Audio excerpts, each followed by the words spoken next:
adversary relationship, and her objectives are to understand the definition and nature of the adversary relationship, prepare for an adversary confrontation on a controversial management issue, employ appropriate preparation methods, strategy, and techniques for communicating with an adversary group, such as ourselves, as the representative of your company or corporation.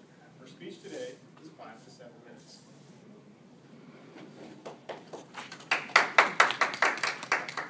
Thank you, Michael. And please welcome Tracy Brecke, and her title is Positive Reinforcement.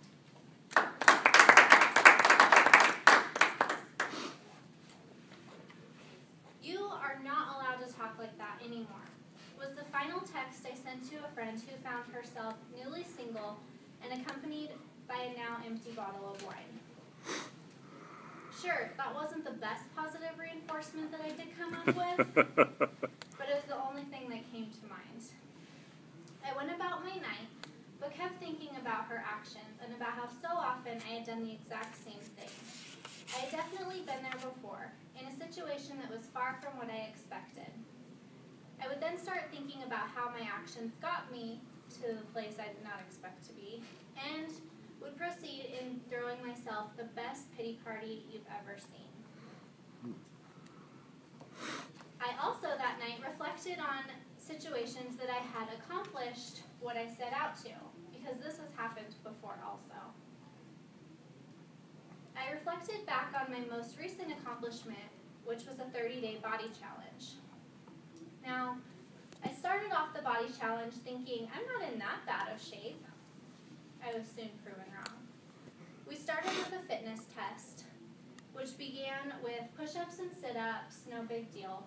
It was when I heard that I was going to have to do a timed mile that I started panicking, nonetheless.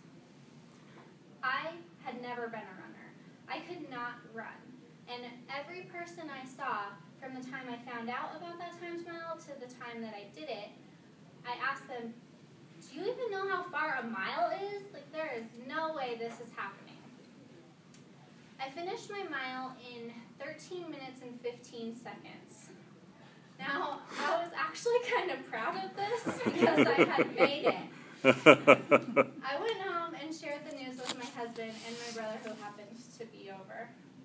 Now, being married to me, my husband has heard every running excuse I have and told me, good job, I'm really proud of you for doing it.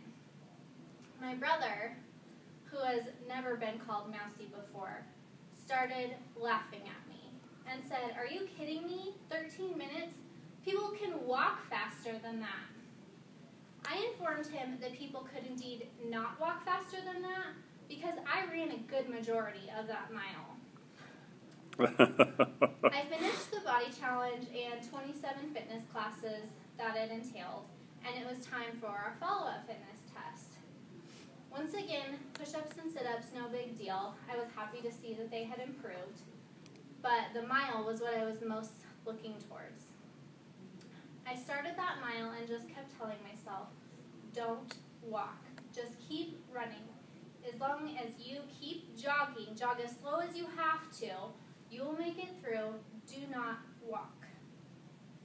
I finished that mile in 10 minutes and 15 seconds.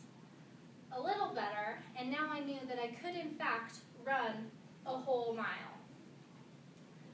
I've set forth a goal to always now be able to run a mile and not let that go away again. I've also started working on decreasing my time, increasing my pace from 10 minutes. Looking back at those 2 miles, what was the difference? Was it really just positive reinforcement?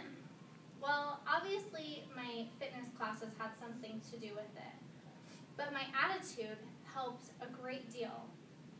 Starting out by saying, this is so long, I'm never going to make this, puts you in a much different mood than starting out saying, you can do this, just keep running. Only a quarter of a mile left, you're almost there. That mood is different in me and puts me in a mood to succeed.